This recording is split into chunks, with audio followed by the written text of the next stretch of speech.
Yeah, but I want to welcome all of you for coming and joining me this Friday afternoon. And I also want to thank the WCC staff and the leadership for working behind the scenes to make this opportunity possible for us to come together for these webinars. And I wanted to give just a little bit of background about me. So I'm Christina Herbin, and I'm an adjunct faculty member here at WCC. And I've been teaching here since 2012. So mainly teaching classes in psychology and human services. And in addition to working as a instructor, I also work in private practice and I'm a licensed professional counselor. So mainly working with college age students and young adults. And I wanted us to go over the agenda. Oops, looks like and for today's webinar, we're going to discuss more about recognizing race-related stress. And to begin, I wanted to go over the agenda for today's webinar. So I think stress is something we all can relate to. It's pretty inevitable if you're human that we all experience some sources of stress. And some of us could experience good stress. So an example of good stress could be starting a job, or depending on what stage of life you are in, maybe retiring. But then we're likely to experience bad stress, which consists of maybe if we experience losing a job or if we've lost a loved one. And stress is just our body's way of responding to any kind of demand or threat. So having small amounts of stress can be very good for us because it can motivate us to do certain actions. So that can motivate us to either adapt or react. And I'm sure a lot of us can relate to all the adaptations we had to adjust to during this time dealing with the pandemic. And we're going to talk more specifically about race-related stress. And we're going to look at that more in detail, but then still open up to general sources of stress. And then lastly, we're going to discuss some of the signs and symptoms of stress and what are some strategies we can use to effectively cope and manage the stress.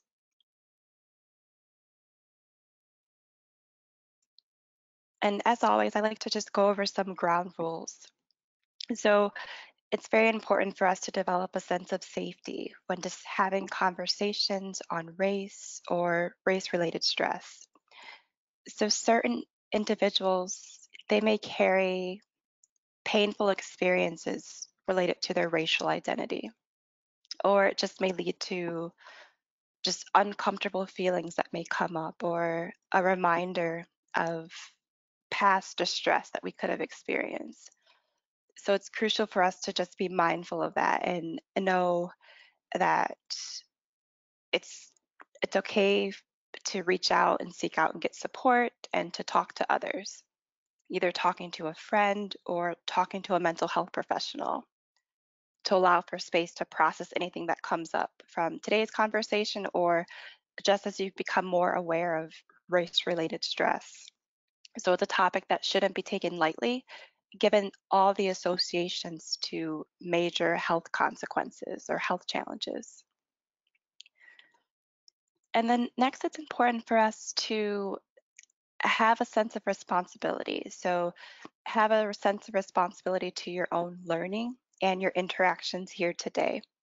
So by using I statements, not speaking for all people, and just being aware from your own perspective or your own experiences. And then next is respect. So it's crucial in this space just to be polite and kind. And then I want this to be interactive. So don't hesitate to unmute yourself or to type in the chat box for us to be able to share and just exchange ideas or exchange our experiences. Because I want this to be a collaborative process. And my teaching style is like I value connection and I value the interaction. And don't view me on this pedestal as the instructor, but just view us as us being able to collaborate and to exchange and just share our experiences.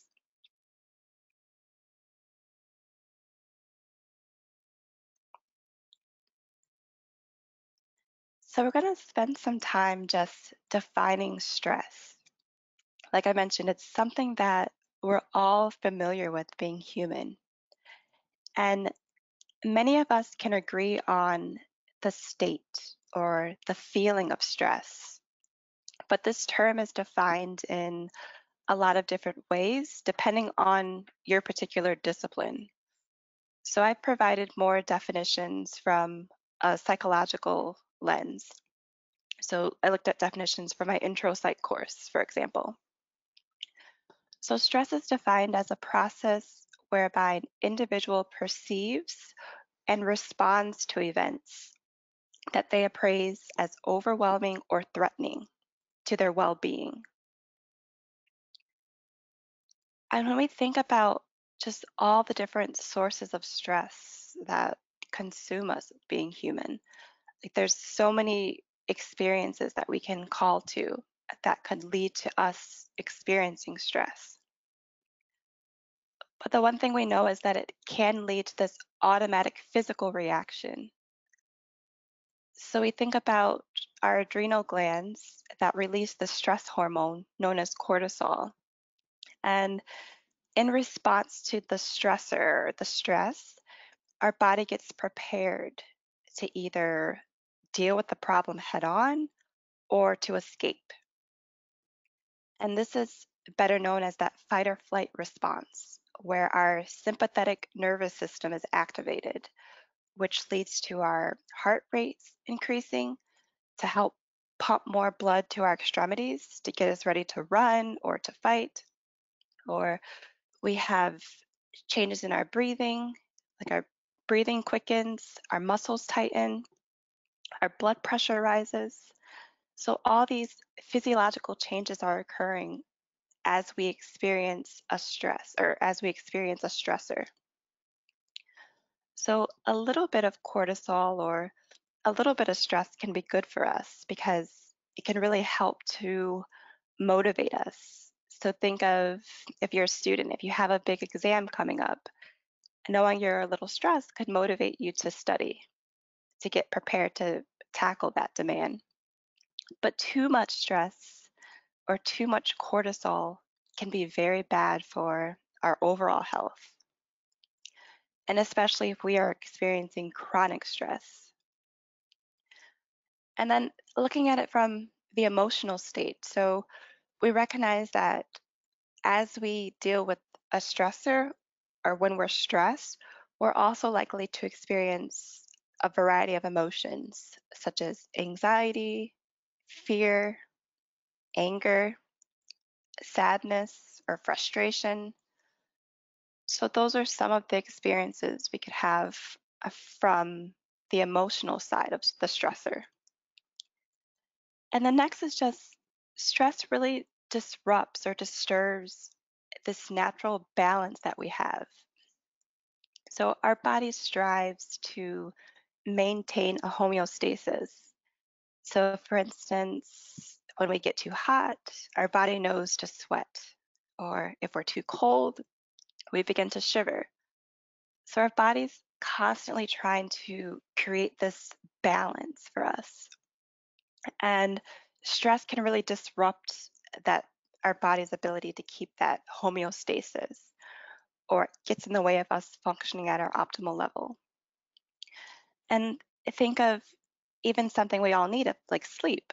Think of how often many of us can relate to having a difficult time sleeping due to maybe a stressful experience we had to go through or endure.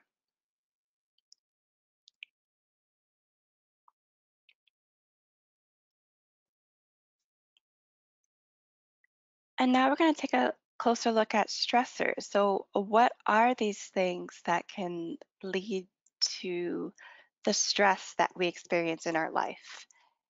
And stressors can be a person, it could be a place, it could be a situation.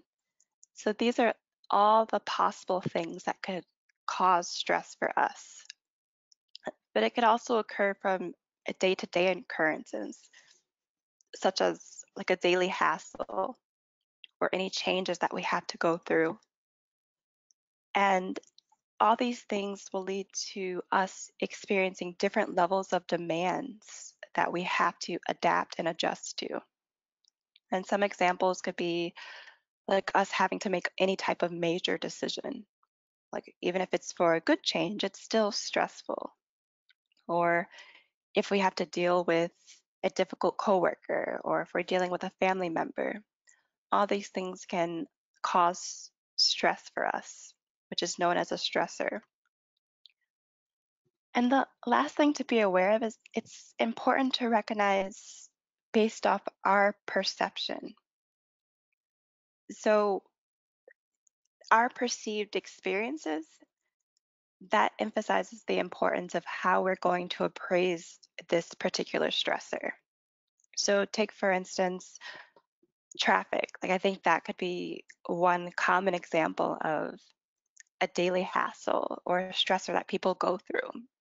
So, for me, like, I don't mind sitting in traffic. Like, I can listen to music, I can listen to a podcast. But for my partner in particular, he'll find another route. He gets frustrated or he wants to get out of the traffic instantly. And it's the same situation, but it's just based off our perception, like how we are perceiving this experience that could lead to how it's going to impact us.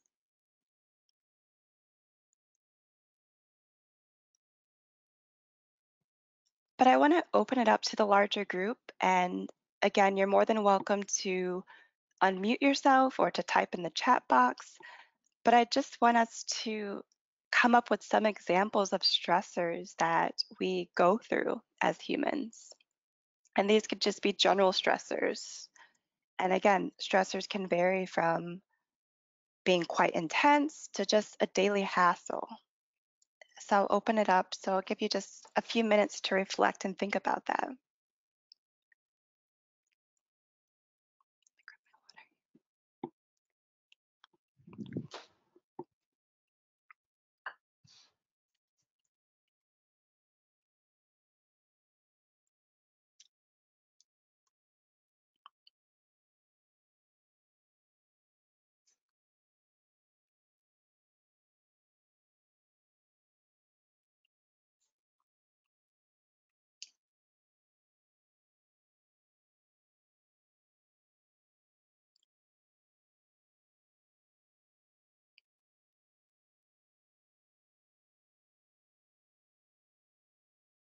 Yeah, and keep in mind there's no right or wrong answer, but just for us to generate some examples or sources of stress. Like, what are these types of stressors that we can go through?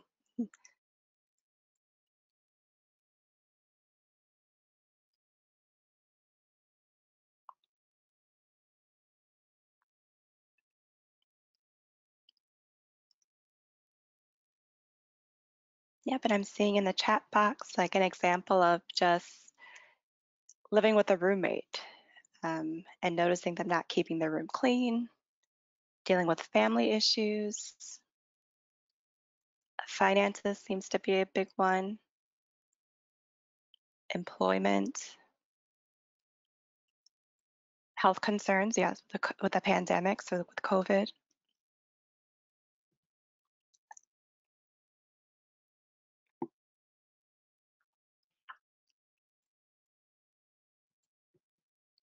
Yeah, coping with emotional problems, if someone gets fired, so just that instant stressor.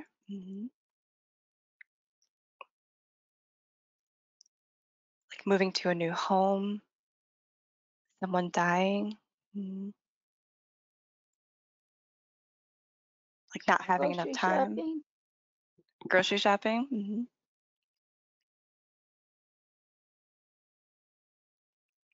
taking care of a taking the parent, bus, taking the bus, yeah,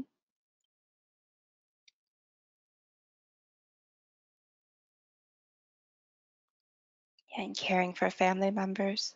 Mhm.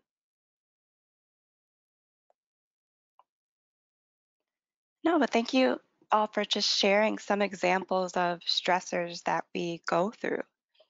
And as you can see, the list is quite inclusive. Like there's so many sources of stress that we are bombarded with on a day-to-day basis.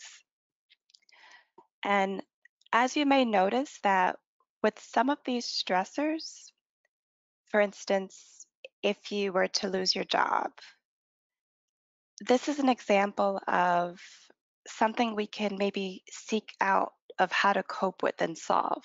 So if we lost a job, maybe we would figure out how we could seek out a new position, or we could figure out how to apply for temporary unemployment benefits.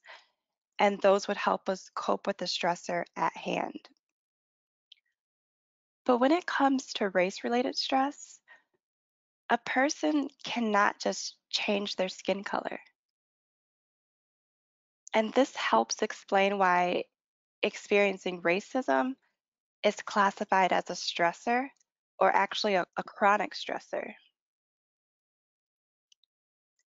So, as a Black, Indigenous, or other person of color, you may go through life wondering if someone is treating you differently based off the color of your skin. It's something that's always in the back of your mind, and it's not just the experiences that you have to go through, but it's also the fear of when it's going to happen again. So, when will I experience discrimination again? Or you may question experiences that you had to go through. For instance, did I not get service because of my race? Or did I not get this professional position because I wasn't qualified? Or was it because of my race?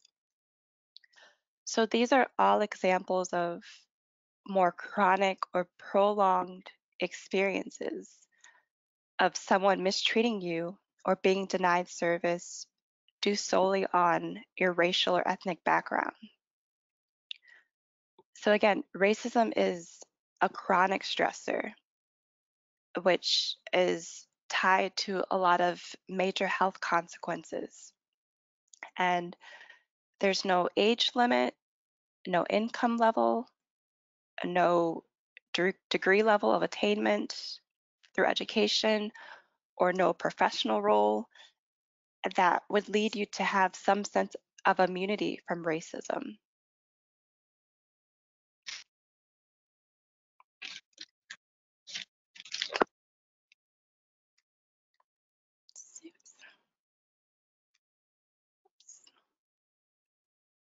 Oh, there we go.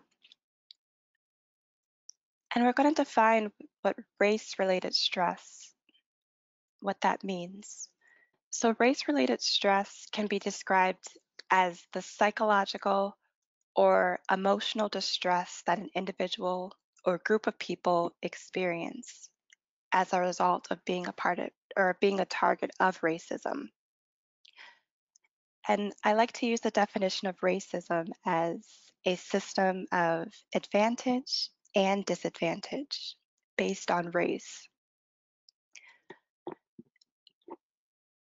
So, regardless of your own understanding of racism, like what are the feelings that come up in you when you hear about an unarmed person being killed at the hands of an officer of law who's meant to serve and to protect the community? Now, just add in this person's race into that scenario, knowing the historical roots of this country, or here in the US. So, for me in particular, just feelings of anger, sadness, like fear, just exhaustion and helplessness. Like these are some of the emotions that come up in me when I hear about experiences like this. And Dr. Erica Coleman, who's a historian at the University of Delaware, she described the death of George Floyd as modern day lynching. There was a Black man who was helpless, who was subdued, and pleading for his life as onlookers filmed and pled for the police officers to stop. So, just by taking a closer look at the historical roots of our country, it wasn't too long ago that an African American could be murdered for doing anything. And according to the Equal Justice Initiative, they found that 4,400 Black men, women, and children were lynched by white mobs from 1877 to 1950.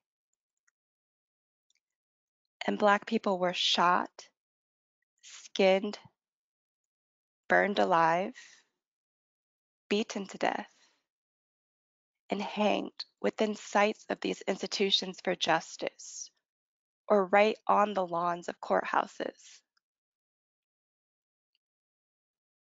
And if you fast forward to present day, the case of George Floyd is a very tragic example of a race-related stressor.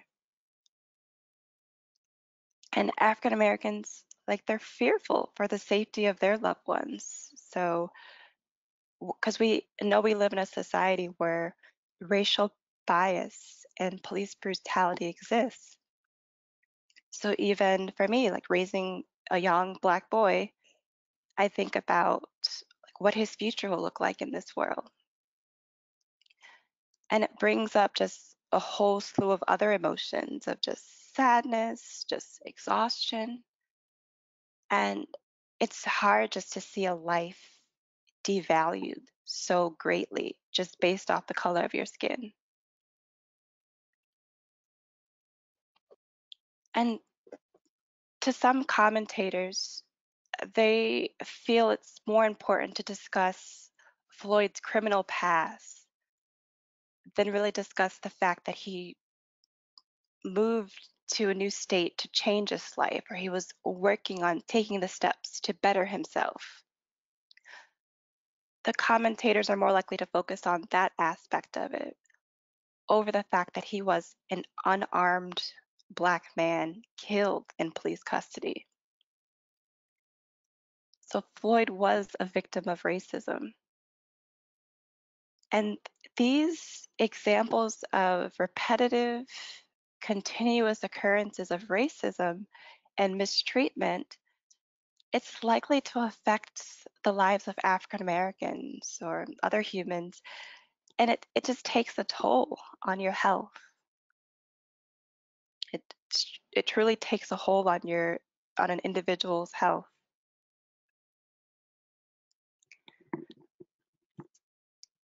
And it's good for us to examine that racial trauma and race related stress, like these are not new concepts.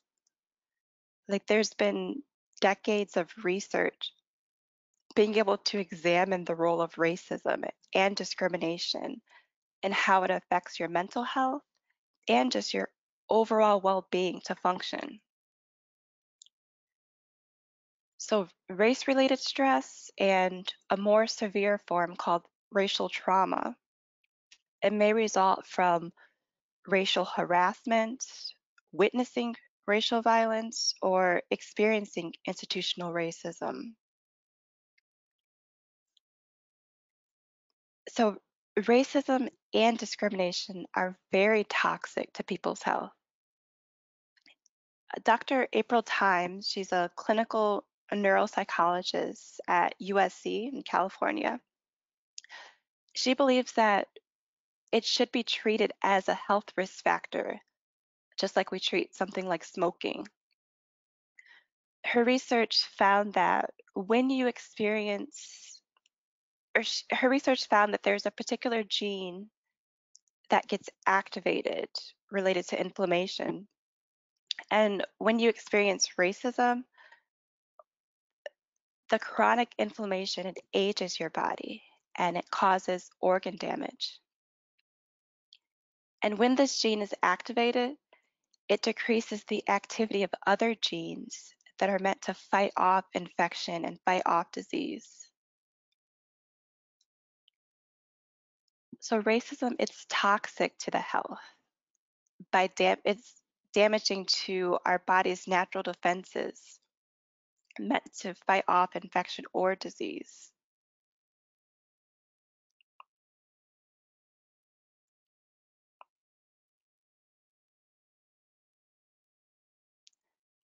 But I want to open it up to have another general discussion to think about stress and some of the symptoms and signs.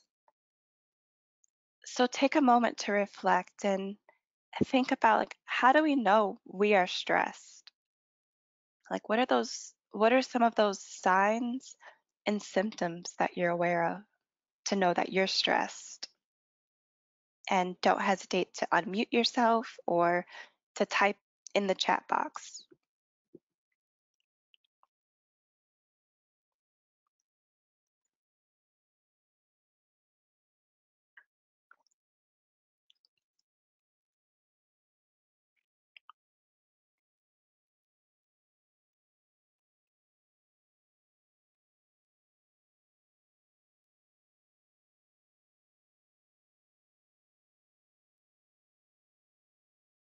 Yeah, so I'm seeing like an emotional state like irritability, headaches, backaches, sleep difficulties, disengaging,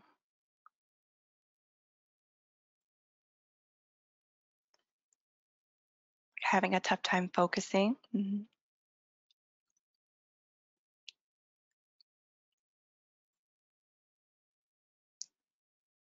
restlessness.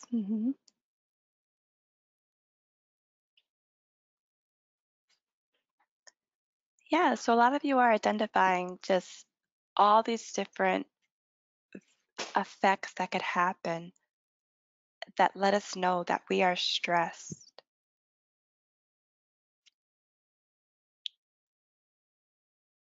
And as you can see, it affects us holistically. So as humans, we're trying to maintain this homeostasis, but the stress gets in the way with us being able to function at our optimal level.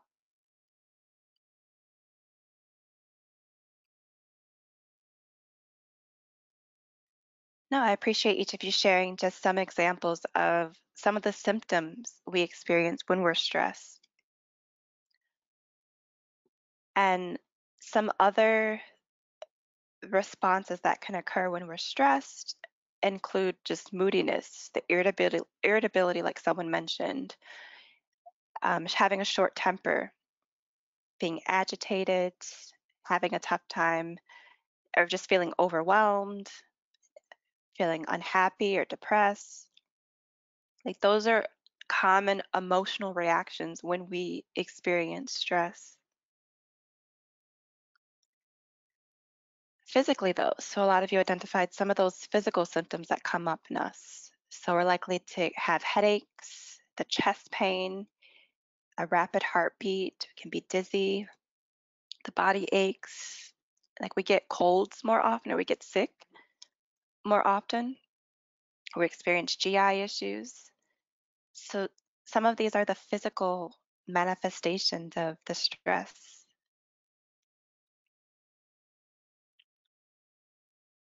And some of you identified some of the cognitive aspects of stress. So the constant worrying, like having racing thoughts, like a foggy mind or foggy thinking, a tough time focusing, poor judgment, and having a negative outlook or being very pessimistic.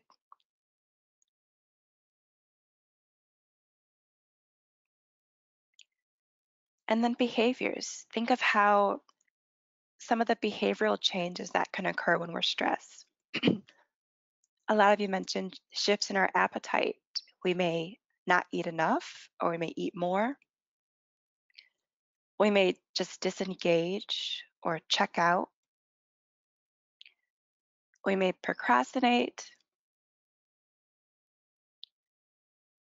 We may, for some of us, we may avoid certain responsibilities, or some could have increased use of substances or increased use of alcohol. And then some may experience other habits like fidgeting, pacing, the teeth grinding, or clenching your teeth. So these are other behavioral responses to stress that we tend to go through. So it really can affect us holistically. Like all aspects of our ability to function can be disrupted when we are stressed. So it's imperative for us to have a conversation of how do we manage the stress and cope.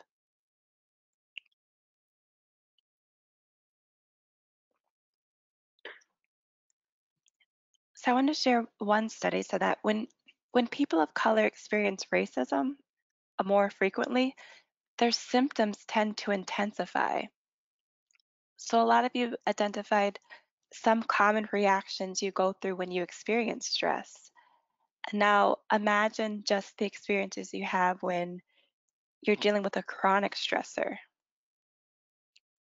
We talked about how we can't just change our skin color. So as you experience more examples of you experience racism more intensely or more frequently, it's likely to intensify those symptoms each of you shared or that we identified together.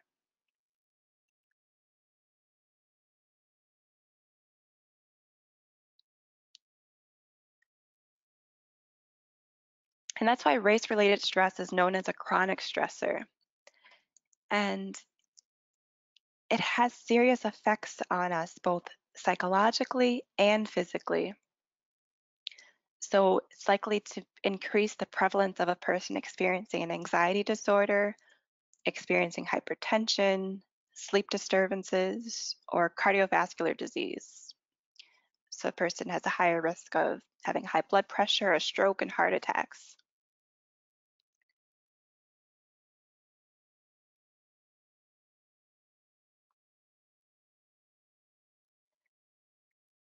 Another study looked at just the exposure to racial trauma, both directly and indirectly, through media outlets have implications for our psychological health and well being.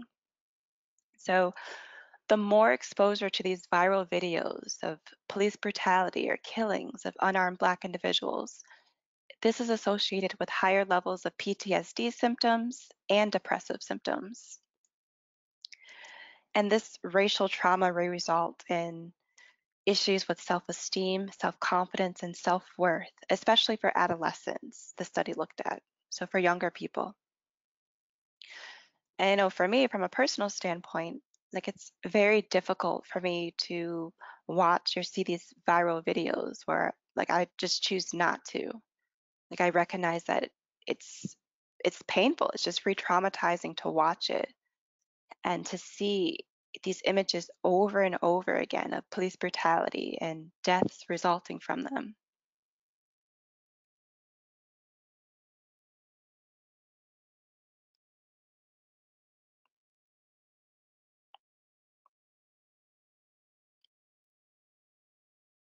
But knowing that stress is inevitable, it's something that we all go through.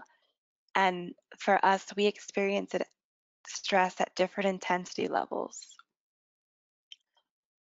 I just wanted to provide just a quick acronym or guide of the importance for us to think about how to cope and manage general stress and race related stress.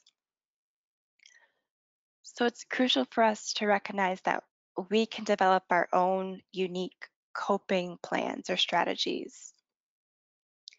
And we're going to go over a couple suggestions, but keep in mind it has to be unique to you and really coming up with how to take action with taking care of yourself when stressed or when you're experiencing stressors. So we're going to look at just something like a quick acronym, the ABC Guide to Coping, which focuses on awareness first, then balance, and then being able to connect in some way.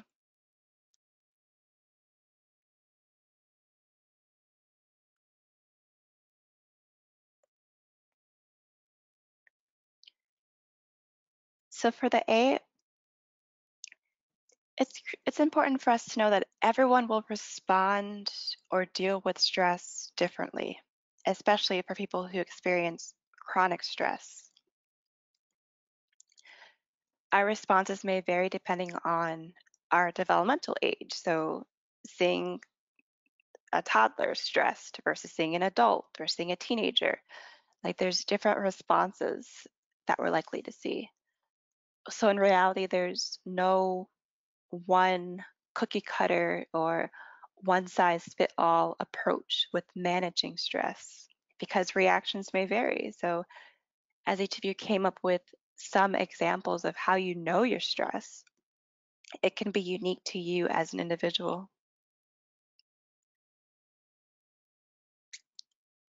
But self awareness is crucial, though. It's important for us to bring attention to how we are feeling physically and emotionally. And knowing that some stress, it is inevitable. And we have to recognize and have the space to process and know that race related stress exists. Like sometimes it can be unavoidable for some people. So, like I mentioned, I found for me, watching viral videos like that adds to my stress levels. So, I would prefer like to read an article, which I deem as more tolerable. It doesn't take away the experience, but it's just a way for me to cope and to process that from more healthily. Other ways could be like journaling. Some people are big on journaling just to have a space to process what you're going through or what you're experiencing. Other things could be to just do a quick check-in, like a self check-in to see how stress is affecting you and what could be some helpful steps I could take just to manage the stress. But we have to acknowledge like how we are feeling. So doing those quick check-ins can help us see and to gauge like what's happening internally for us.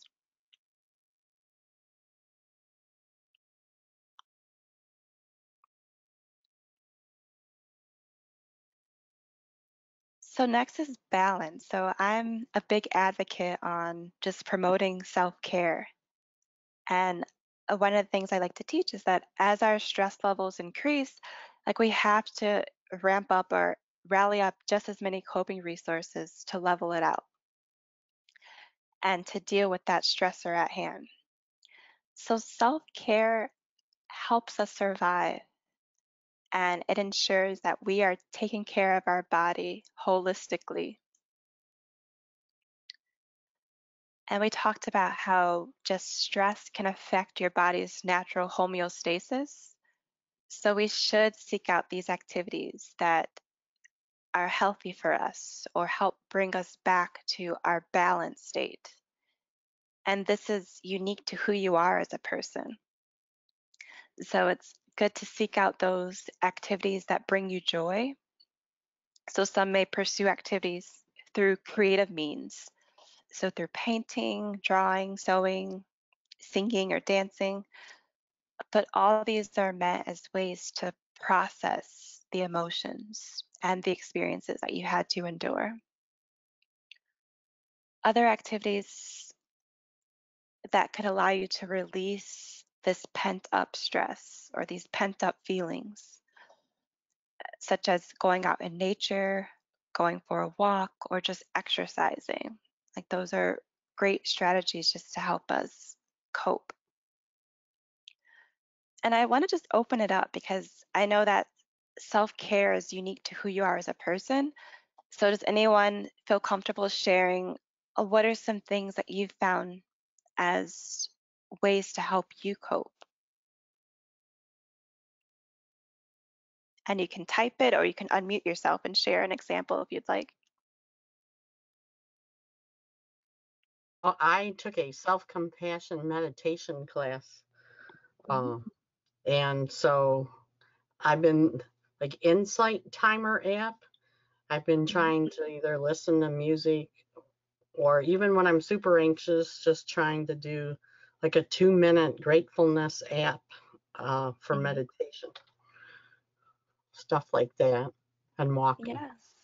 Yeah, there's so much literature about just this field of self-compassion and just being mindful. So I appreciate you sharing that and just some other resources you've used of just walking and meditation or using an app or other tools to help. Thing. Scriptures. Scriptures? Yes. Hmm. Yeah, and there's a lot of research talking about the health benefits of being connected to some higher power and just how it promotes overall well-being for us. So I appreciate you sharing that example of connecting to various scriptures that are meaningful for you.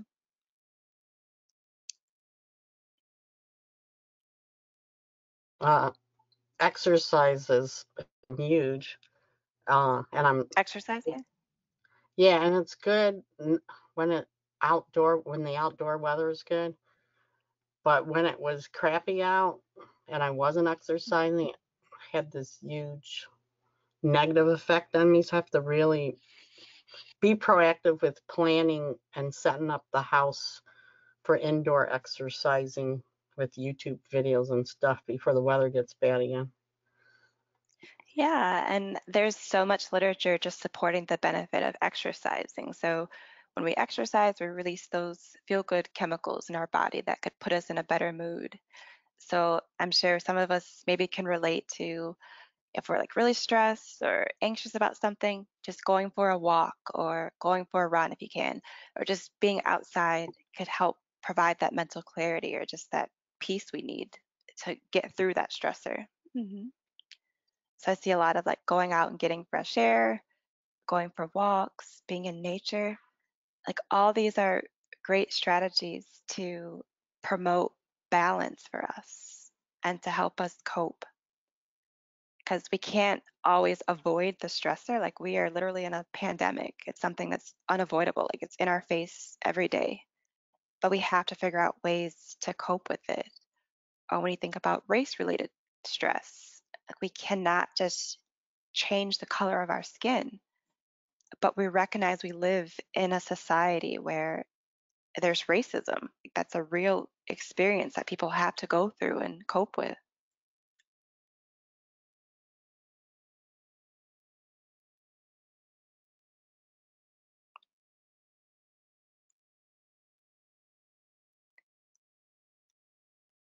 Next, there we go. So the last letter is C in this acronym of connect. So connection is huge for us. So we are social beings, or social creatures. So we thrive off being able to connect with another person, and being in isolation is actually detrimental to our health.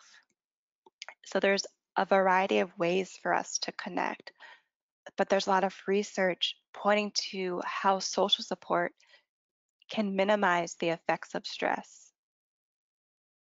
So it's such a validating experience to be heard by another person or to experience that feeling of someone gets you or that they can relate to what you're going through. And it could lead to that warm, fuzzy feeling inside for us. And it doesn't take away what we had to endure, but it helps us cope. So it's so valuable when we can find people to talk to that we trust.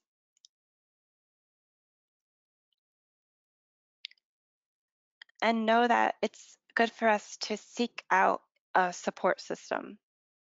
And this can come from a variety of ways. So, through our friends, family members, mentors, spiritual leaders. And sometimes you may need to seek out professional help. So, seeking out support from a mental health professional to help process some of the stress. So, building a support system is very valuable for us, especially for individuals who experience race related stress. So, connecting with others who've dealt with similar experiences or feelings, it could help you successfully navigate racism in the system that we all are exposed to. Another strategy is just engaging in activities that we know make us feel empowered and that focus on promoting change in some way, really to combat the stress or the race related stress.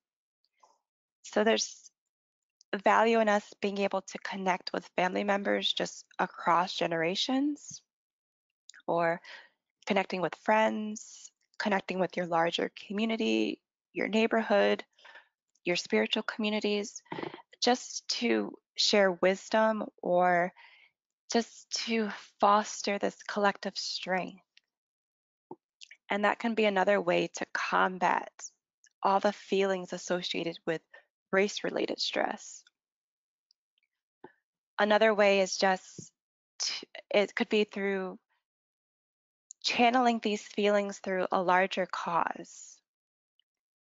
And this larger cause can focus on social justice or racial justice, which this is something we're seeing occur now. Like we see people pouring out into the streets to protest. And there's other ways. So being an activist or joining any type of group or volunteering or signing a petition. Like there's a lot of ways to collectively join as a group just to know that you're not in this alone and that we're all in this together. And we really just have to seek out ways to cope and to get through it. And I know we have about 10 minutes left, and I'm more than happy just to open it up and kind of think about what are some other coping strategies that you've been aware of or that you've witnessed of how people can cope through challenges or even race related challenges more specifically? Laughter, a sense of humor. Humor, yeah. And tell me more if you don't mind sharing.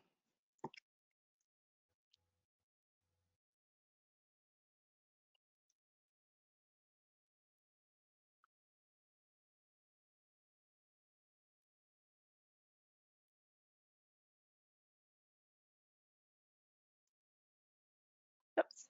Yep, so I'm hearing that humor is one healthy way just to help get through a painful experience. So being able to laugh through the pain is a strategy that I've seen people use. And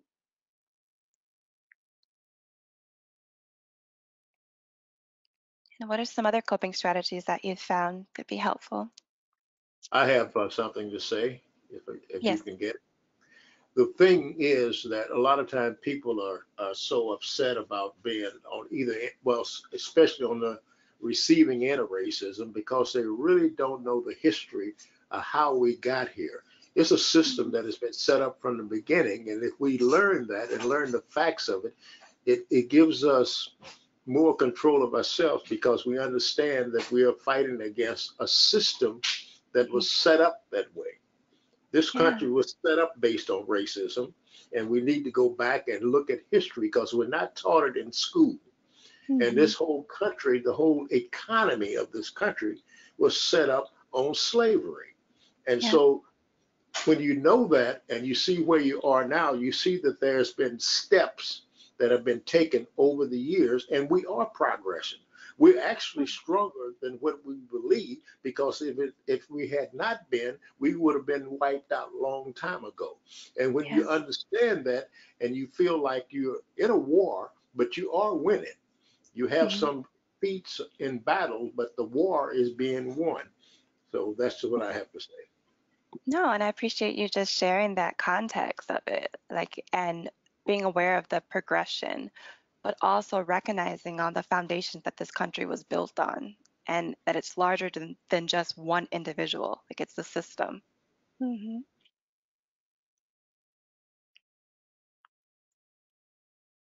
I took the race and ethnicity class at Washtenaw a couple years back, and it was an amazing class. I was like in my 50s, a 50-year-old white woman whose Hmm. eyes were finally opened to truly understand everything and what it means. And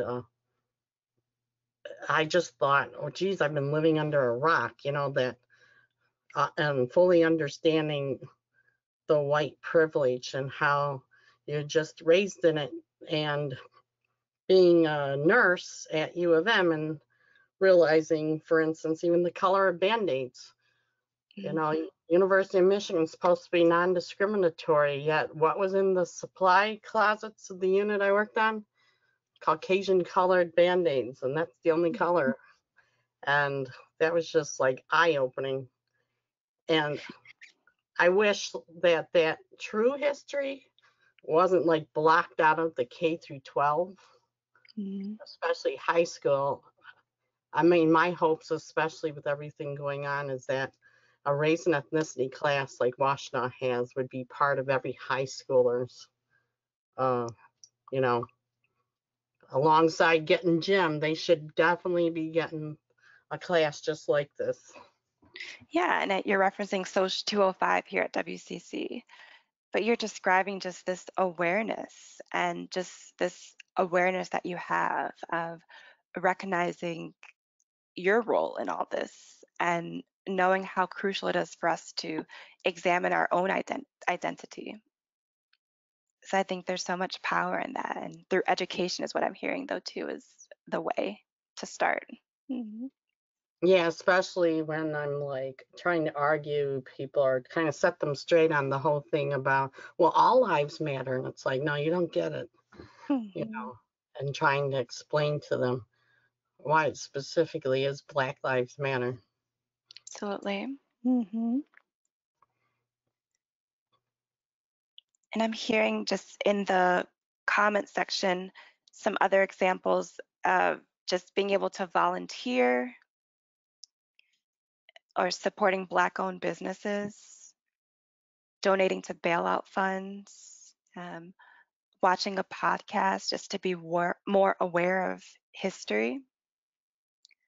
So these are all helpful strategies just to provide some context of the inevitable stress that we're likely to experience and have to go through with navigating this world. And it's crucial for us to learn strategies to cope and to manage it, knowing that it exists. Others attending cultural events or activities, writing to your senators. And there's, like I mentioned, there's no one cookie cutter approach with how we can really deal with stress. It's like up to each of you to develop your own self-care plan of how I'm going to take care of myself, knowing that I'm going to have to go through certain stressors. I would like So to I say, pray. Oh, go ahead. I would like to say one thing. Mhm. Um, we have this saying, people say, I don't see color. And to me, that is the mistake. You should see color. You shouldn't Mhm. make a difference in the color because we all are different. We were made different, but we're still human beings. And so when you say you don't see color, you're lying to yourself. You Mhm. see color, but you respect every color. And so Absolutely. that, I think people say it trying to make it sound like they're are not racist. Say, hey, you're black, I'm white, you what? You should say what you are if you're going to say anything, and Mhm. recognize it. It makes it sound like it's bad to see color. It makes it sound like Mhm. there's something wrong with black people, and it's not. And so Absolutely. that statement is really, to me, is a very negative statement. Yeah, and we talked about this idea of color blindness or saying that you don't see color. It's very invalidating because it's not real in that way. And you're calling to the fact that everyone has a racial identity or a place here in society, and we have to embrace it and be aware of your racial identity, whether if you're white or black, and know what that means being a part of this larger system. Yeah. No, but I appreciate each of you coming together just to help and identify ways for us to cope with the stressors that we're dealing with. And I know I'll have another webinar next Thursday. Sorry about that. Yes, next Thursday, July 23rd at 1 p.m. being able to talk more about how to persevere through COVID or persevering through the pandemic, but being aware of what's happening to certain racial and ethnic groups. But I hope everyone is able to seek out ways to cope and just enjoy the rest of your day. But thank you again for coming by and joining this webinar.